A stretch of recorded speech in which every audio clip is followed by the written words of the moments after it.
walking one morning. The devil took me by the hand. Said, come on, let me show you around my little place. I called it a Vietnam. Well, it ain't so much to look at, just a quaint little jungle land. But before I'm through, it mean the world to you. You won't forget Vietnam. Vietnam were the sweetest flowers died on the vine.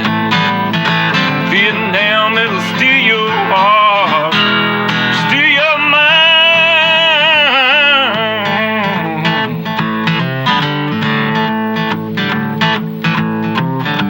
Come all you space-age children, you ain't never gonna understand. If you wanna see real living and dying, come over to Vietnam. Your pride is the first thing to leave you. Fear is the last thing to run. But you can't see too well staring into hell down the barrel of a gun. Oh, Vietnam were the sweetest flowers died on the... How did I feel when I found out I was being drafted? Obviously, it's just, you know, that was something everybody kind of dreaded. All young men my age dreaded, and it was scary. I didn't know much about the war except just what I had, you know, it obviously had been on TV, and when I was in my last year in high school, it was actually, the war probably, started to develop at that time, and then I was at the first 2 years in college. There was very little talk about the war, and it just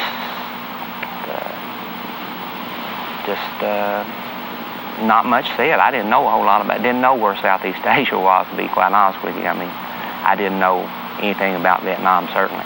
What I remember most probably about Vietnam, the first time I ever got off the airplane in Saigon, it was the fact that when we landed, and we went by commercial airlines, and they told us over the intercom on the plane to move quickly to the airport hangar, and when I got off, the place that we walked were lined with machine guns, and I sort of said to myself, I said, this is not a joke anymore. It was serious, and you know, this wasn't no John Wayne movie, and what maybe is a movie to you suddenly became reality to me. The worst area that I had served in was the 4th Corps in Canton.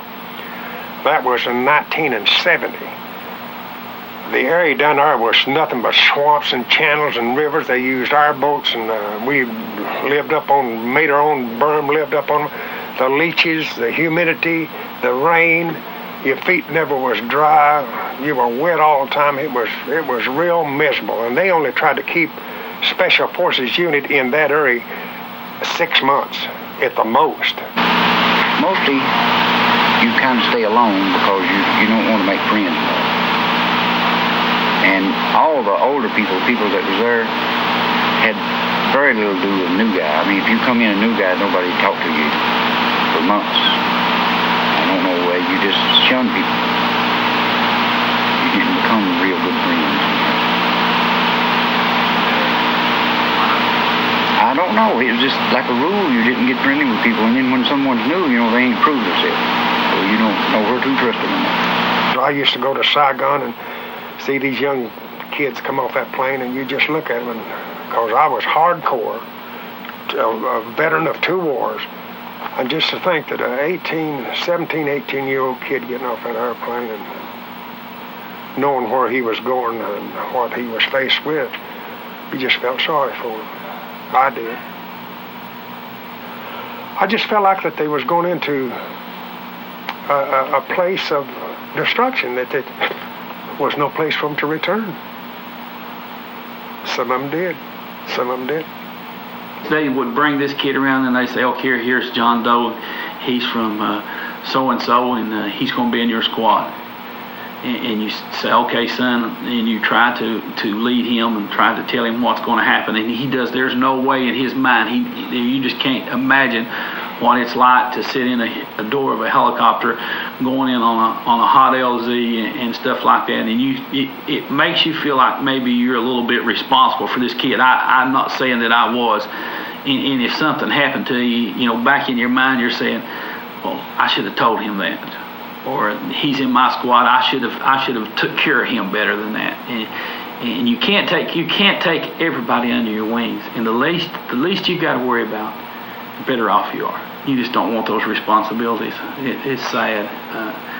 You just sit every night and think about, you know, what could I have done to, you know, that he's dead or he's in the hospital somewhere, his legs blowed off or his arm blowed off. What could I have done to help him? And it's probably nothing you could have done what you didn't do, but it's just back in your mind, and you just sort of try to, like I told you a while ago, you don't want to get close to no one, because it seems like every time you get close to somebody, something happens to it. So. In this one particular instance, the sergeant major sent me over replacements, and this one boy come into my, and he was a young boy. I didn't want young boys. I wanted hardcore personnel that was trained for that type of unit that I was in. And I called him up and I said, I don't want this individual. Said that he's too young for me. I don't believe I can handle it. And he said, I assign you people and you're taken. So I took him, and then I signed him to one of the older guys in my team. And he took care of him, and we got alerted one night, and we pulled out to the Seven Mountains area in 4th Corps. And they infiltrated to the mountain on the assault. And it come over the radio from this other sergeant that Bunker was his name. He's CMH one. Said, Bunker's hit. I said, get to him and get him back off the hill, or send him back off the hill. Well, a few seconds, and 4 or 5 minutes is a big firefight. And a few seconds later, said, I believe Bunker's hit again. I can't find him. I said, you get to Bunker and get a hold of him and get him back off this mountain. And then the next transmission come over the radio. They was up at the top of the hill, and Bunker had went up to a trench line and got involved in a big firefight, and he got killed. Probably the first time I ever actually knew I killed someone. I think that's probably the thing that I'll never forget. I don't think anybody that's ever done it for any reason, whatever, I don't think he'll ever forget the first time he ever killed anyone. I guess it's like a sickening feeling. You know, it's just, I'd been there and been in firefights before, but the first time I ever actually saw the person that I killed and had to kill someone, it was a nauseating feeling, and you sort of get used to it. I hate to say that, but it's just like going to work, and in 23 months you get used to doing that. What the enemy did was the most tragic thing and the hardest thing for us to deal with were the booby traps. And I know as young people, y'all have heard that word before, and you've heard that thrown around, but it was realistic. Booby traps were very, very real, and they were designed in such a way that they were cruel. They were designed not to kill, but they were designed to maim, and you know, just to tear the soldier body, just to inflict such damage on his body that he can't fight anymore, and he becomes a total burden on the army that he's fighting for. I can recall that I had a friend of mine. His name was Master Sergeant Kidd. He's on the wall in Washington, D.C. He was a team sergeant, which is a team sergeant. You're mostly in control of everything that goes on. And he got involved in this particular situation of helping the people out. And he was going from his camp to the village by vehicle. Each morning or each 2 or 3 days or something like that, he would go, and he worked the whole day in that village by himself. He had the people, he influenced the people of what he could do. And he controlled that whole village. And one morning he went and they ambushed him. The VCs, or the VC sympathizers, found out that he was getting too much political influence into that village. And they ambushed him and killed him. You got friends that'll keep you going. You know, they'll say, hey, you need to take a break here, and let me do this, or let me help you. And that's how you exist. You just don't get close to them, you know, knowing their families and everything like that. I met you today, and if you needed help, I'd help you because you're an American.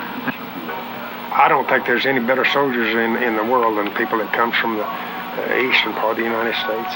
They're fine. So you take people I've soldiered with from West Virginia, Tennessee, Pennsylvania, Kentucky. You find a good trooper from Kentucky, and you've got a good man in any situation that you go into. I don't think I would ever survive the situations that I've been in if I hadn't have been from the eastern part of Kentucky. And the reason I can say this is because the hunting, the mountains, the terrain, the fishing, the travel that we have, our schools that we have, we are dedicated people to our schools, our sports that we have in here in the eastern part of Kentucky. And this is how you form your unit in the military. You just form in the same way as you form a football team. And it seems like the people in the eastern part of Kentucky are very easy to come together if they see a benefit is for them and their people. And this is how I felt that I survived 2 wars and many, many missions that I've had. Eastern Kentucky, and I may be wrong, I just feel like it's a different breed of young man. In the 60s, you're talking about a person who was loyal to his country, who questioned nothing. His training, he didn't question. His sergeant, he didn't question nothing. He was growing up as a boy, every weekend we'd just look forward in the summertime to going somewhere and back in the mountains and camping out and hunting and fishing. And I grew up shooting guns and playing like that. And I just feel like it was the character of the kid. There was so many of them here. I would just think that, and it wasn't just Eastern Kentucky and the Appalachian. It was Tennessee, Georgia, the Appalachian area, even up into West Virginia. They just by far were. I'm not saying anything against people from New York or California, but you just didn't see a lot of them. There was an anti-tank, an RPG round. It's called. It's an anti-tank round. It's Russian-made rocket. And it hit the tank beside me and exploded. And when that happens, you got all this flying shrapnel going every place, big chunks of shrapnel. And it went through my helmet, my steel pot, and took out part of my skull and my right ear, that kind of thing. So we came up on like a little hill, and machine gun fire came, and those 2 guys dropped. And for some reason, I don't know, I started running in that direction, and I was hit in the leg and in the side and in the back. And I laid there overnight before I could get out. And the second time I got hurt, we were in a landing zone, and we got rockets, and I was away from my bunker, and I started running, and one hit behind me and just flipped me over and put shrapnel on my back. The second time, it was late in the evening, we were eating supper, and I was just away from my foxhole. And Marines, they had like 6,000 Marines pinned down in an old French fortress there. And the 1st Cavalry Division was sent in to get the Marines out. So you had 6,000 Marines and 30,000 enemy, and the 1st Cavalry Division dropped around them, and when we moved in, then it was pretty fierce fighting. And I lasted 4 days. We had them out actually in 3, had the road open and supplies coming in and all that. But the 4th day I got wounded, so I left. And then to answer your question, we go back, it's like a MASH unit, field unit. They operated on me there in a tent. And then from there I went on a helicopter to a hospital in Da Nang, from Da Nang to Cam Ranh Bay, from Cam Ranh Bay to Japan, from Japan to Fort Gordon, Georgia, over a period of 3 weeks. That's how I came home. We came to Scott Air Force Base in Illinois, and we were a whole plane load of wounded guys, and some of us were walking, and some of us were on litter being carried, and we had all types of wounds, but we were we were all very close. We just spent 20-some hours on a hospital plane, together, and anyway, we got off, and they took us by this chain link fence, and there was all kinds. They were yelling. People were yelling at us and calling us all kinds of things I don't want to repeat. And they were throwing things like bottles and cans and rocks and stuff like that, kind of gravels over nothing, no boulders, but we didn't understand, and to say the least. And we just began to kind of huddle up and kind of shield ourselves, and actually. We were crying. I have to tell you that we couldn't believe this. Well, we landed in Seattle, and then they bused us, give us our uniform and free meal, and then they bused us to California, some of it. We were supposed to hold over there a few days. And there were people there to spit on me.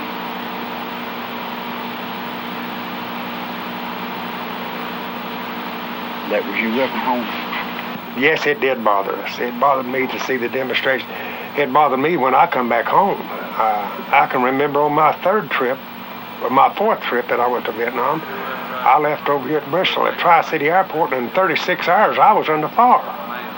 But when I come back into the country in 1971, they landed me out in California into an airport hangar and left me standing there about 11 o'clock at night until up in the morning till people got up and got to work to transport us to the airport. This is military airport I'm talking about, and then to transport us to the military airport or to the bus stations or train stations where we could be on our way home. We stayed in a hangar.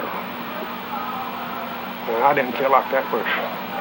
when I come back from Korea, I come back on the USS General Mann troop ship. I don't know how many thousands was on that ship, but it landed in San Francisco and Pier 91, and all the people there had big bands playing for us and waving flyers, and it was you felt like you come home to something.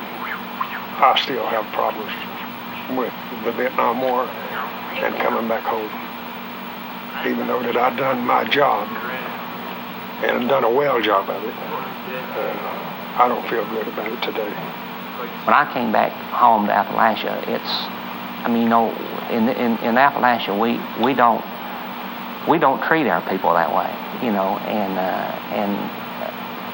while the people in Appalachia they may not have supported this war, they supported the warrior, and they were, I think their general feeling was that, this is why I love Appalachia so well, at least if they opposed basically what was going on in Vietnam, they had the decency and the kindness, to accept us back.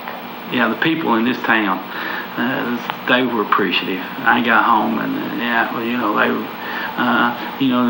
in this area, this rural area, and the regular Baptists, my aunts and my moms, and they was all praying for me, and it's like I said, my mom didn't even know I was in Vietnam till I was there for 6 or 7 months, and I got hurt, and the Red Cross contacted them and told them, but all the people in my neighborhood, it was, of course, I wasn't the only one there. In my neighborhood, there's 4 or 5 within a mile. We were all in Vietnam together at the same time. It wasn't like I was the only one in this town. This town here, for a small town, was in my graduating class, and the year before and 2 or 3 years after. There was a lot of kids that died, and probably one of the highest, I would say, what ranks among the highest in Kentucky per population for the amount of people killed in Vietnam. People around here really were thankful and appreciative, and they told you so. I came home to Appalachia. Vietnam veterans have never come back home to the U.S.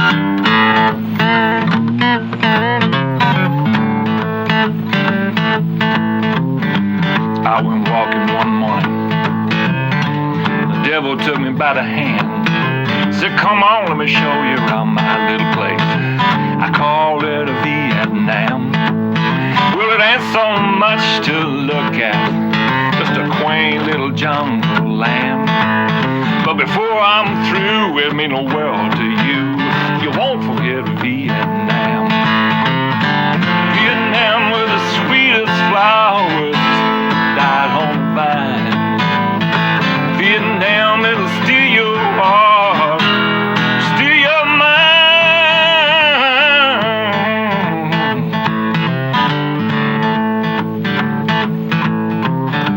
Come all you space-age children, you ain't never gonna understand. If you wanna see real living and dying, come over to Vietnam. Your pride is the first thing to leave you. Fear is the last thing to run.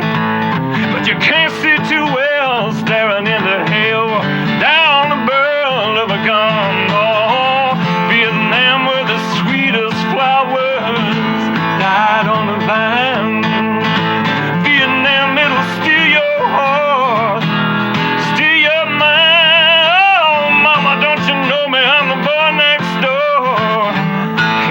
come home.